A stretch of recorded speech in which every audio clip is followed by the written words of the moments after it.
ओम शांति। अॼु जी मिठी तारीख़ आहे 10/6/2026।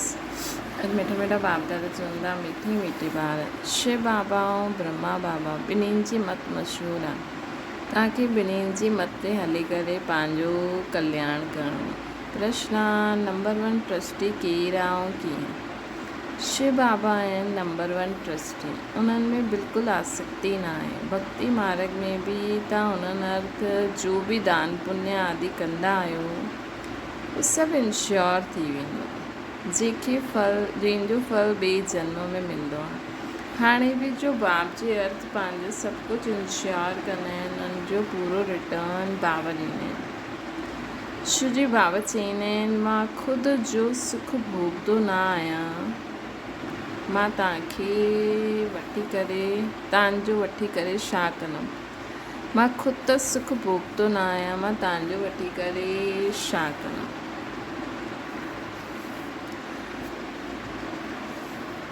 गीता दर ते आया आहियूं कसम वठी करे। ओम शांति। मिठे मिठे सिकिल ते ॿारनि गीत ॿुधियो। ॿार उन्हनि खे चइबो आहे जो बाप जा ठहींदा आहिनि। बाबा सम्झायो आहे इहे अंतिम मरजीव जन्म आहे, जीते जी बाप जो ठहिणो आहे। इहे त ॿार ॼाणंदा आहिनि कि श्रीमद ॻायल आहे, श्रीमद भॻवान वाच्य।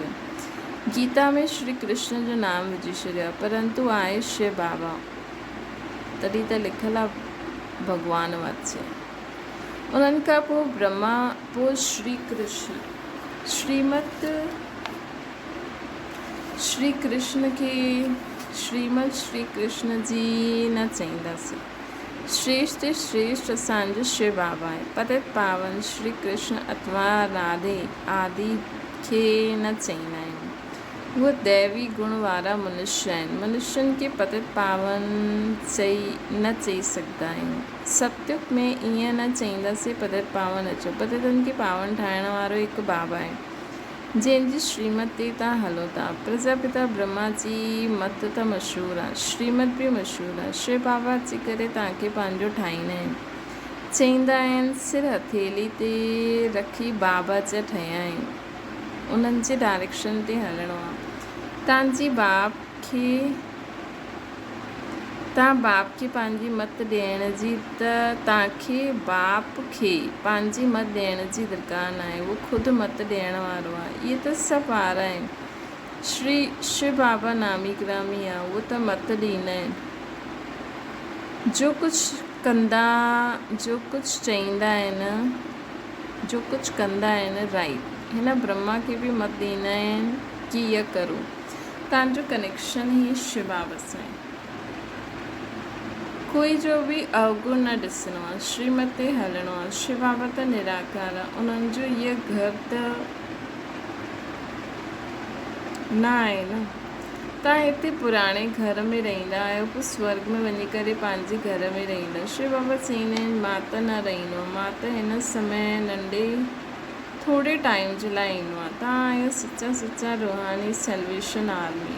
रूहानी सुप्रीम रूह बाबा अची करे असांखे डायरेक्शन ॾींदा आहिनि। हूबहू ड्रामा प्लान अनुसार कल्प पहिरियों मुआफ़िक़ शिव बाबा अची करे असांखे डायरेक्शन ॾींदा आहिनि। कल्प जो डायरेक्शन ॾींदा हूंदा उहो ई ॾींदा आहिनि शिव बाबा। राति ॾींहुं गुइया ॿुधाईंदा रहंदा आहिनि। कल्प जो डायरेक्शन ॾींदा आहिनि शिव बाबा, उहो ई ॾींदा आहिनि।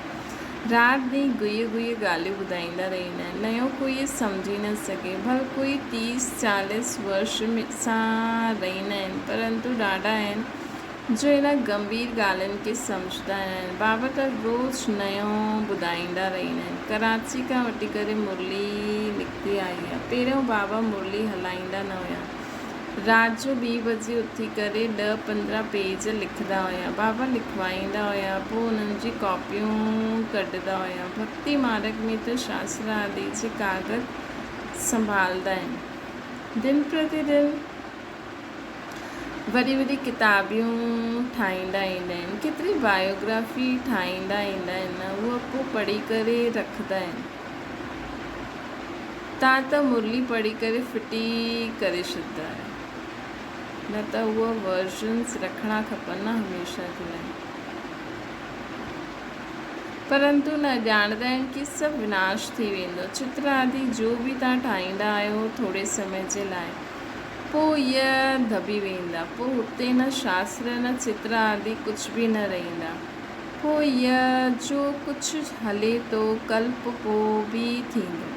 शास्त्र आदि पोइ द्वापर खां शुरू थींदा। ग्रंथ बि अॻियां त हथ सां लिखिबो हुयो न, नंढो सुई हुयो, हाणे वॾो ठातो अथनि। दिन प्रतिदिन वॾा ठाहींदा वेंदा आहिनि। न त शिव बाबा जी जीवन कहानी लिखणी खपे न। हाणे तव्हां ॿार चईंदा आहियो परम पिता परमात्मा जी जीवन कहानी असां ॼाणंदा आहियूं। बाबा वेई सम्झाईंदा आहिनि। मां भक्ति मार्ग में छा कंदो आहियां, भक्ति मार्ग में बि इंश्योरेंस कंदो आहियां। ईश्वर अर्थ मनुष्य दान पुण्य कंदा आहिनि, चईंदा आहिनि इन दान पुण्य कई ईश्वर अर्थ, ईश्वर वॾे घर में जन्म ॾिनई। भक्ति मार्ग में धर्मात्मा ॾाढा हूंदा आहिनि। ईश्वर अर्थ श्री कृष्ण अर्थ दान पुण्य कंदा आहिनि। त पोइ बाबा सम्झाईंदा आहिनि मां ॿारनि खे ॿिए जन्म में अल्पकाल जे लाइ फल ॾींदो आहियां। सुठो व बुरो फल त आहे न। केतिरो इंश्योर थी वियो न। जो जीअं कर्म कंदा हुन अनुसार फल मिलंदो आहे। माया उल्टो कमु कराईंदी आहे जंहिंसां तव्हां दुख खे पाईंदा आहियो। हाणे मां तव्हांखे अहिड़ा कर्म सेखारींदो आहियां जो कॾहिं दुख न थींदो। माया बि हुते न हूंदी आहे।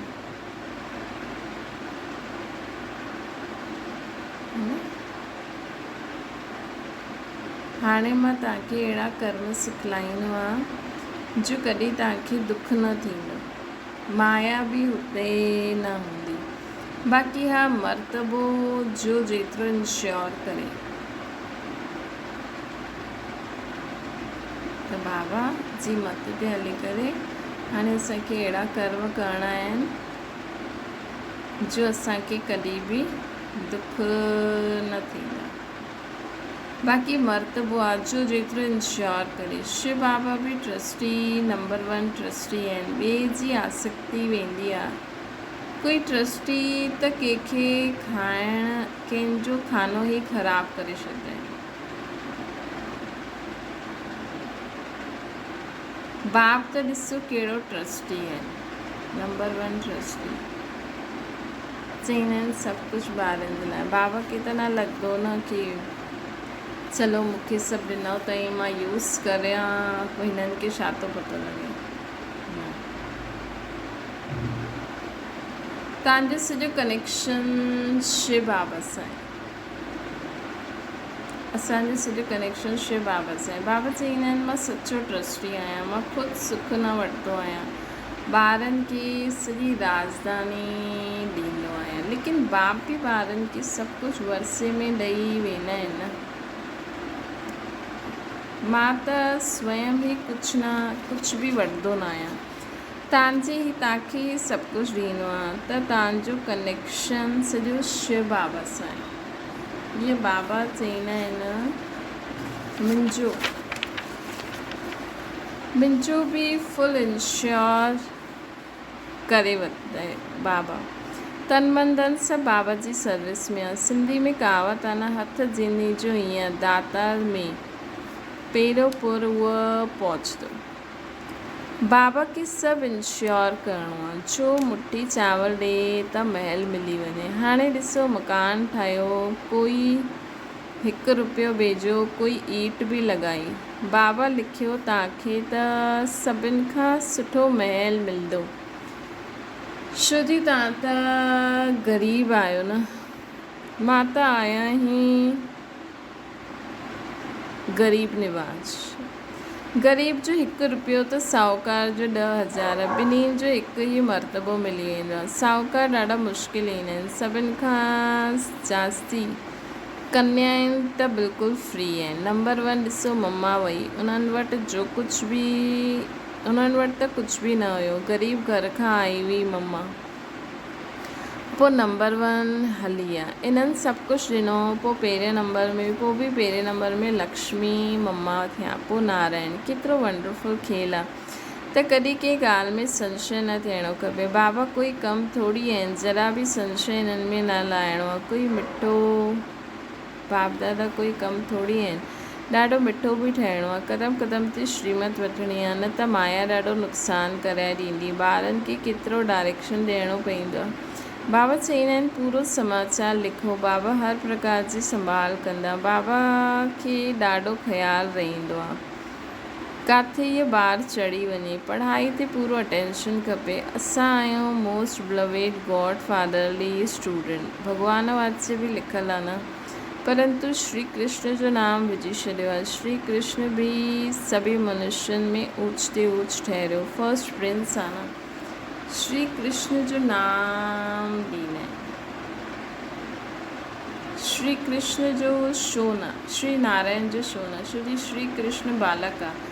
नंढेपन में बालक सतो प्रधान हूंदो आहे, पोइ बचपन सां युवा, पोइ वृद्ध अवस्था थींदी आहे। ॿारनि जी महिमा कंदा आहिनि, छोजी पवित्र आहे न। बालक ब्रह्म ज्ञानी समान चईंदा आहिनि। ॿारनि सां कोई पाप न थींदो आहे। त श्री कृष्ण बि नंढो ॿारु थियण जे कारण हुनजो बर्थडे मल्हाईंदा आहिनि, है न, श्री कृष्ण जी। पोइ बि श्री कृष्ण खे द्वापर में ॾेखारे छॾींदा आहिनि। इहा सभु बाप बि सम्झाईंदा आहिनि। सवाइ त ब्राह्मणनि जी दुनिया में कोई अहिड़ो कोई न हूंदो जंहिंसां जंहिंखे इहे सभु ॻाल्हियूं पतो हुजनि। ब्राह्मण उत्तम आहिनि। तव्हां ब्राह्मण आहियो, ईश्वर संतान। सत्युग में ईश्वर संतान न चईंदासीं। ईश्वर सां ज़रूरु स्वर्ग जी प्राप्ति थींदी आहे। हीअ तव्हांजो अति दुर्लभ अमूल्य जनम आहे। सभिनि जो त न आहे, न चई सघंदासीं न। इहे ड्रामा ईअं ठहियलु आहे। कल्प पहिरियों जे पढ़ियो हुयो उहो पढ़नि था। भॻवानु ज़रूरु भॻवानु भगवती पैदा कंदा, परंतु भॻवान भगवती चई न सघंदा आहियूं, छोजी गॉड इज़ वन आहे न। निराकार जी महिमा आहे, साकार जी थोरी महिमा थींदी आहे न। लक्ष्मी नारायण खे निराकार अहिड़ो ठातो अथई, हिन लक्ष्मी नारायण खे निराकार बाबा अहिड़ो ठातो अथई, शिव बाबा ई त लक्ष्मी नारायण खे अहिड़ो ठातो अथई न।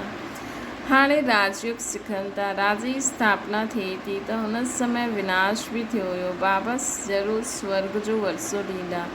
हाणे त संगम जी ॻाल्हि आहे। शिव बाबा ईंदा आहिनि तॾहिं खेल पूरो थींदो आहे। पोइ श्री कृष्ण जो जनम थींदो आहे। शिव बाबा ईंदा आहिनि तॾहिं खेल पूरो थींदो आहे।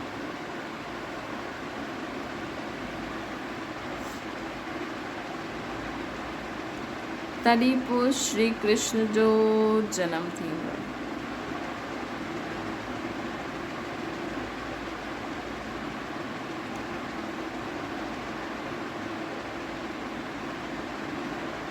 मनुष्य त वीचारा मुंहिंजी आहिनि, तॾहिं त बाबा अची करे सम्झाईंदा आहिनि। परम पिता परमात्मा ब्रह्मा द्वारा सभु शास्त्रनि जो सार ॿुधाईंदा आहिनि। हाणे त जीअं मास्टर नॉलेजफुल थी विया आहियो, आत्मा जी ही महिमा आहे न। ज्ञान जो सागर, आनंद जो सागर, ब्लेसफुल, इहा बाप जी ही महिमा आहे। बाबा चईंदा आहिनि इहे भारत सभिनि खां वॾो तीर्थ स्थान आहे, परंतु श्री कृष्ण जो नाम विझण सां सॼी महिमा गुम करे छॾी अथनि। न त सभी शिव जे मंदिर में फूल चढ़ाइनि। सभिनि जो सदगति दाता त उहो हिकु शिव बाबा ई आहे न। अधु कल्प तव्हां प्रारब्ध भोगी पोइ हेठि ईंदा आहियो। सभिनि खे सतो प्रधान सभी आत्माउनि खे सतो प्रधान खां तमो प्रधान ठहिणो ई आहे। हाणे बाबा चईंदा आहिनि तव्हां ॿारनि जे लाइ नई दुनिया मां स्थापना करां थो।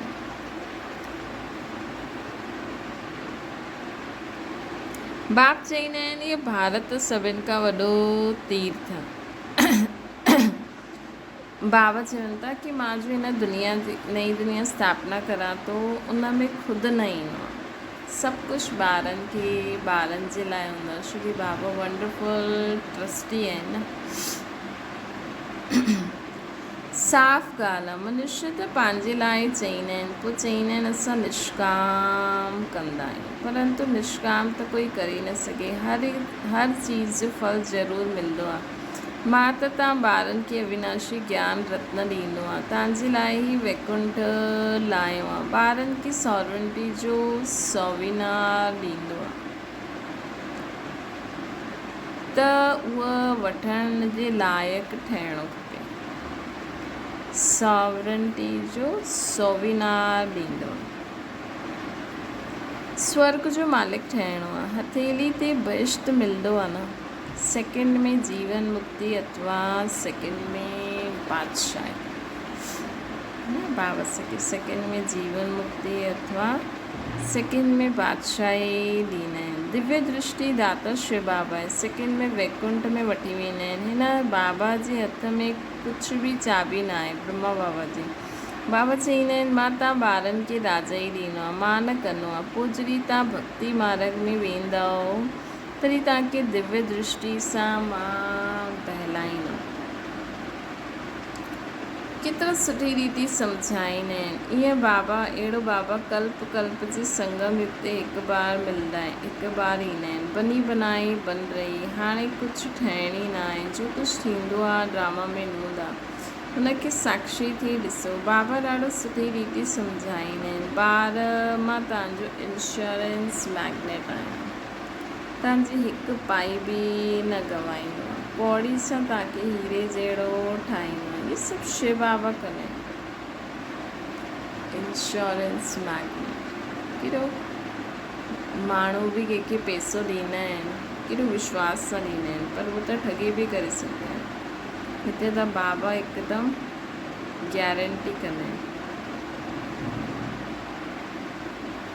है न। बाबा चवनि था मां आहियां इंश्योरेंस मैग्नेट।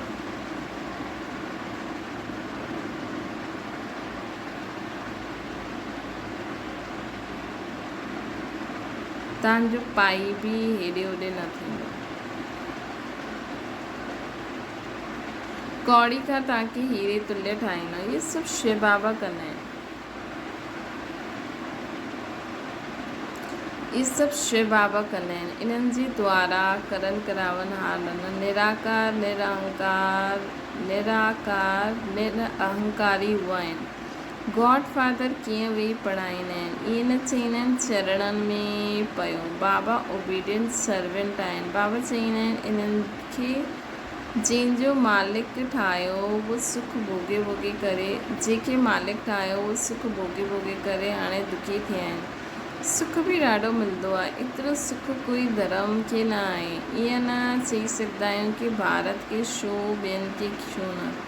अरे एतिरा ढेर मनुष्य आहिनि, हाणे सभु त न अची सघंदा न, इहे ड्रामो ठहियलु आहे। भारत में आदि सनातन देवी देवता धर्म हुयो, भारत में अची करे सहज राजयोग बाबा सिखायो। बाबा चईंदा आहिनि मां वरी खां आहियां। तव्हां बि ॼाणंदा आहियो 84 जन्मनि जो पाठ वॼायो। हाणे वरी खां असां घर वेंदासीं। असां 84 जन्मनि जो पाठ वॼायो, हाणे वरी खां असां घर वेंदासीं। कहिड़ी सारी ॻाल्हियूं बाबा हिकु मुरली में असांखे ॿुधाईंदा आहिनि। इहो ॾाढो पुराणो चोलो थी वियो न। सर्प जो मिसाल बि आहे न। सन्यासी माण्हू पोइ चई ॾींदा आहिनि आत्मा सो परमात्मा में लीन थी वई, ईअं चईंदा आहिनि। ईअं अहिड़ी अवस्था में रहंदे रहंदे पोइ शरीर छॾे छॾंदा आहिनि, परंतु ब्रह्म में लीन त कोई थींदो न आहे। उन में बि कोई ॾाढा तिखा हूंदा आहिनि। शांति में वेही करे शरीर छॾे हली वेंदा आहिनि, त उन्हनि जो वायुमंडल में 2-3 ॾींहं ताईं सन्नाटो थी वेंदो आहे। तव्हां ॼाणंदा आहियो पुराणो शरीर छॾे बाबा वटि वेंदा आहियूं। ब्रह्म खे बाबा न चईंदासीं, इहा हुन वीचारनि जो ब्रह्म आहे। अच्छा मीठी मीठी सिक लॾे ॿारनि प्रति माता पिता बाप दादा जो याद प्यार और गुड मॉर्निंग। रूहानी बाप जी से सभिनी रूहानी ॿारनि खे नमस्ते। असांजी बि रूहानी माता पिता बाप दादा खे याद प्यार गुड मॉर्निंग और नमस्ते।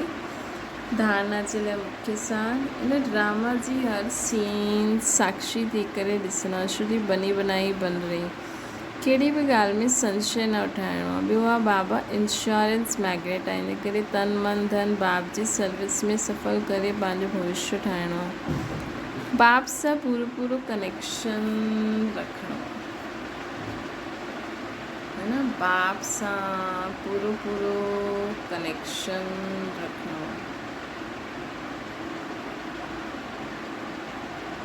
पूरो समाचार ॾियणो।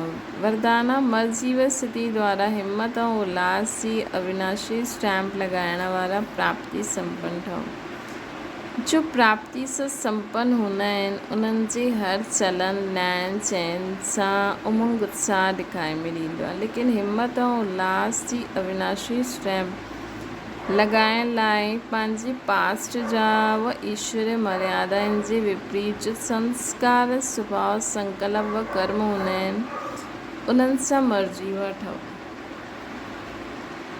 लेकिन हिम्मत उल्लास जी अविनाशी स्टैम्प लॻाइण लाइ पंहिंजे पास्ट व ईश्वरीय मर्यादाउनि जे विपरीत जो संस्कार आहिनि, जो प्राप्ति थी आहे न, उन असांखे चार चलन सां उमंग उत्साह ॾेखारे जो प्राप्ति संपन्न हूंदा आहिनि ॾेखारे में ॾींदो। लेकिन बाबा चवनि था कि हिम्मत ऐं उल्लास अविनाशी रहण लाइ जो पंहिंजा पास्ट और ईश्वरीय मर्यादाउनि जे विपरीत जो संस्कार स्वभाव संकल्प व कर्म हूंदा आहिनि उन्हनि सां मर्जी वठो। उन्हनि सां मर्जी वठो। प्रतिज्ञा रूपी स्विच के सेट करे प्रैक्टिकल में प्रतिज्ञा प्रमाण हलदा रहो।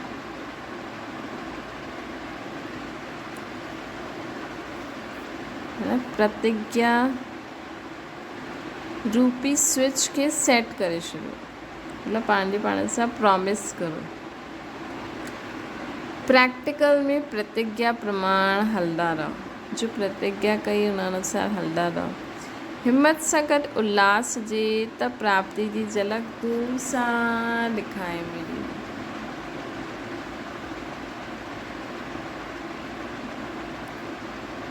हिम्मत सां गॾु उल्लास जे त प्राप्ति जी झलक दूर सां ॾेखारे मिली।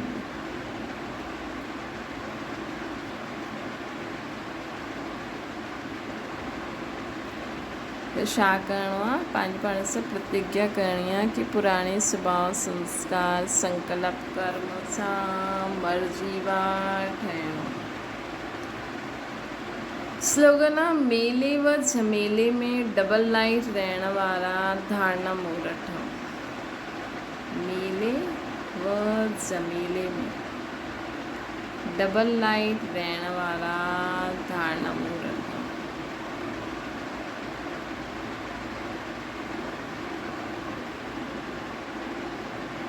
अव्यक्त इशारो आहे तव्हांजे हर संकल्प हर बोल में विशेषता हुजे। सदा सरल स्वभाव सरल बोल सरलता संपन्न कर्म हुजे। अहिड़ा सरल स्वरूप रहो। सदा हिक जी मत ते हिक सां सर्व संबंध हिक सां सर्व प्राप्ति अहिड़े हिक द्वारा सदा हिक रस रहण जे सहज अभ्यासी रहो। सदा खुश रहो, खुशी जे खज़ाने बाटो, खुशी जी लहर सर्व में फैलाई सच्ची सेवा है। तव्हांजे हर संकल्प हर बोल में विशेषता हुजे। सदा सरल स्वभाव सरल बोल सरल संपन्न कर्म हुजनि। अहिड़ा सरल स्वरूप रहो। सदा हिक जी मत ते रहो। सदा हिक सां सर्व संबंध निभायो। हिक सां सर्व प्राप्ति करो। ईअं हिक द्वारा सदा हिक रस रहण जे सहज अभ्यासी रहो। सदा खुश रहो, खुशी जो खजानो बांटो, खुशी की लहर सर्व में फैलायो। यही सच्ची सेवा है। यही सच्ची सेवा है। अच्छा, ओम शांति। बाबा की याद करो।